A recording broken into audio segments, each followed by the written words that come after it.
Bonjour tout le monde. Bonjour Marie-Ève. Allô Brigitte, Comment vas-tu? ça va bien toi? Je vais super bien. Est-ce que tu es en forme pour cette première capsule vidéo? Je suis en feu Oh, aujourd'hui. yes! On aime ça! On aime ça, on aime Ouais, ça, on aime ça. ouais. Alors, bonjour et bienvenue, en fait, pour cette première capsule vidéo qui va traiter de créativité, un instinct de survie. En fait, ce qu'on va faire, c'est que, ben, en fait, Marie-Ève va bien nous expliquer le concept de créativité et son lien de survie, puis aussi, on va aborder différents mythes reliés qui entourent la créativité. Alors, j'y vais. Marie-Ève, c'est quoi la créativité? Ça peut paraître énorme et large comme concept, mais explique-nous un peu, c'est quoi la créativité? Ce que c'est. En fait, la créativité comporte deux volets. Le premier, quand on pense à la créativité, souvent on pense au premier volet. On pense au fait d'arriver avec une idée nouvelle ou un concept nouveau. C'est vrai, tout à fait, mais c'est pas suffisant pour qu'on parle de Mhm. créativité. La OK. créativité implique aussi que l'idée, le concept nouveau doit être utile, doit servir à résoudre un problème concret qu'on rencontre dans notre quotidien, une problématique à laquelle on fait face ou qui va changer la face de l'humanité. Donc, ça prend les deux, là. Il faut vraiment qu'il y ait le caractère nouveau et le caractère utile pour qu'on parle de créativité.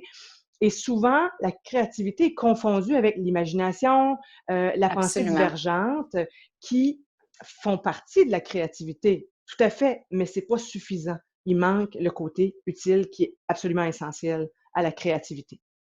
Oh, génial. Dis-moi, est-ce que la créativité, c'est un concept qu'on développe avec le temps ou c'est inné? Alors, comment ça se place? Comment ça se passe? Écoute, ça, c'est un des mythes assez ancrés dans les perceptions. C'est le fait qu'on est avec la créativité, qu'on arrive créatif à la naissance. C'est un mythe. En fait, la créativité, c'est une capacité qui s'acquiert. OK? Il y a un trait de personnalité, on va le définir ensemble dans une prochaine capsule, c'est l'ouverture à l'expérience, Mhm. qui est un trait de personnalité on est avec ça. Ça, c'est effectivement, il y a une part de génétique. On est avec une plus ou moins grande ouverture à l'expérience. Mais c'est pas suffisant de naître avec ce trait-là pour dire qu'on va devenir créatif. Donc, c'est quelque chose qui se développe. Fait que ça, c'est une bonne nouvelle pour un Mm. peu tout le monde. Peu importe votre niveau de créativité, vous pouvez le développer. Et tu abordais des environnements. Oui, l'environnement peut jouer un rôle dans notre facilité ou dans le fait qu'on va développer cette capacité-là. Mais même si on est de parents artistes, ça veut pas dire qu'on est d'emblée, artiste ou, créatif à la naissance, là. OK, Mmh. parfait. Puis, la créativité, on pense souvent que c'est relié, que c'est un concept typique, en fait, aux artistes, aux rebelles, aux marginaux. Tu sais, d'emblée, moi, par exemple, je pense pas, quand je pense créativité ou une personne créative, je pense pas, par exemple, à mon comptable, tu sais, qui c'est un travail beaucoup plus avec des protocoles, des règles, alors, j'ai pas cette impression-là. Alors, est-ce que puis mon comptable, il est super gentil, là. Il est pas plat du tout. Mais je veux dire, c'est ça, d'emblée, on pense pas spontanément que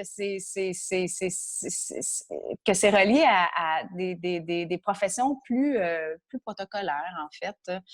Euh, Effectivement, c'est un autre mythe de penser que la créativité, comme tu l'as nommé, les rebelles, les marginaux, les artistes, que c'est réservé à des individus ou des professions de cette nature-là. Puis mhm. et là, dans nos perceptions, quand on pense à la profession comptable, par exemple, comme tu nommes comme exemple, on n'associera pas la créativité à une profession comme ça.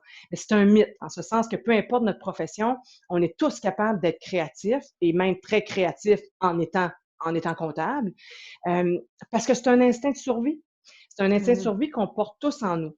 Puis là, je vais vous faire un petit voyage dans le temps. On va reculer il y a plusieurs dizaines de milliers d'années, aller visiter nos ancêtres, les hommes de Cro-Magnon. Ah, on Si recule. on recule loin, oui, effectivement, un petit voyage, Un petit on comprend voyage. que l'homme de Cro-Magnon, à l'époque, dans des conditions de vie hyper hostiles, s'il n'avait pas été capable de faire preuve de créativité, on ne serait pas ici, Brigitte, toi et moi, pour se parler de créativité. L'espèce n'aurait pas survécu. L'homme de OK. Cro-Magnon n'avait pas la musculature des animaux, n'avait pas la fourrure pour se protéger du froid des animaux. On n'a jamais eu les griffes acérées pour nous permettre de grimper comme les animaux. Si on n'avait pas été capable d'inventer, de créer des outils, de maîtriser des techniques de chasse, de maîtriser le feu, on ne serait pas là pour s'en parler aujourd'hui. On n'aurait pas survécu.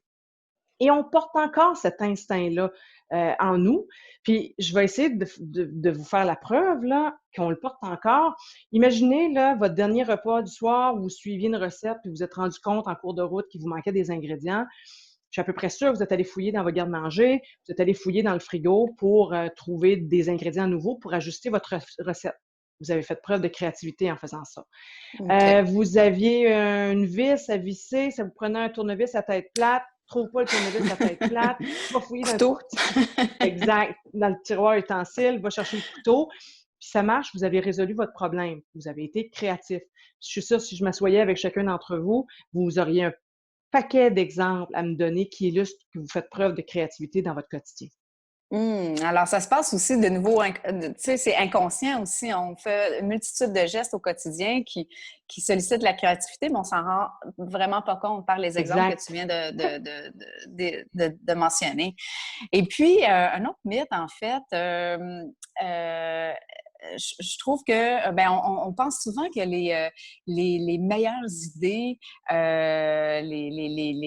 les coups de génie, en fait, c'est quelque chose qui est spontané. Est-ce que c'est faux? Est-ce que c'est vrai de croire ça?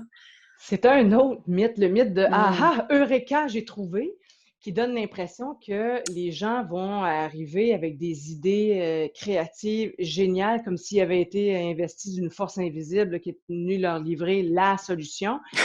En fait, L'idée. l'idée, tu sais, en fait, c'est faux Oui. parce que on va parler de ça là, dans une prochaine capsule au niveau du fonctionnement du cerveau. Il y a des parties de notre cerveau qui fonctionnent de façon inconsciente et qui traitent beaucoup, beaucoup, beaucoup, beaucoup d'informations, mais ça se passe à un niveau inconscient. Et à un moment donné, quand l'idée fait du sens, là, ça monte à la conscience, on a l'impression que ça nous arrive tout d'un coup. En fait, c'est parce qu'il y a eu un long processus. Les idées géniales, créatives, doivent cuver longtemps. Il y a un chemin, puis il Ça y a des efforts derrière. cheminait. Oui, exact, C'est ça. Ça exact. cheminait depuis un petit bout de temps, puis à un moment donné, ça l'arrive et bang, Ouais. ça fait pas. Donc, ça, on a l'impression que c'est spontané, mais il y a eu un gros travail derrière, là. Ah, c'est super intéressant.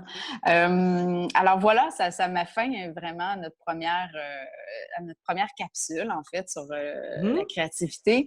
Merci, Marie-Ève, pour cette première capsule, vraiment intéressant, je vous l'avais dit. Ça me fait plaisir. Merci à toi. Vraiment. Et puis, deuxième chronique, je vais vous laisser avec ça. On va traiter en fait du cerveau et de la créativité, c'est bien ça? Oui, tout à fait. Super. Vous allez voir, ça peut paraître un peu lourd là, quand on parle d'anatomie, tout ça, mais soyez sans crainte. Vous voyez comment Marie-Ève réussit à vulgariser le tout. Alors, on va avoir du plaisir et encore une fois. Alors, merci tout le Mmh. monde. Merci de votre présence.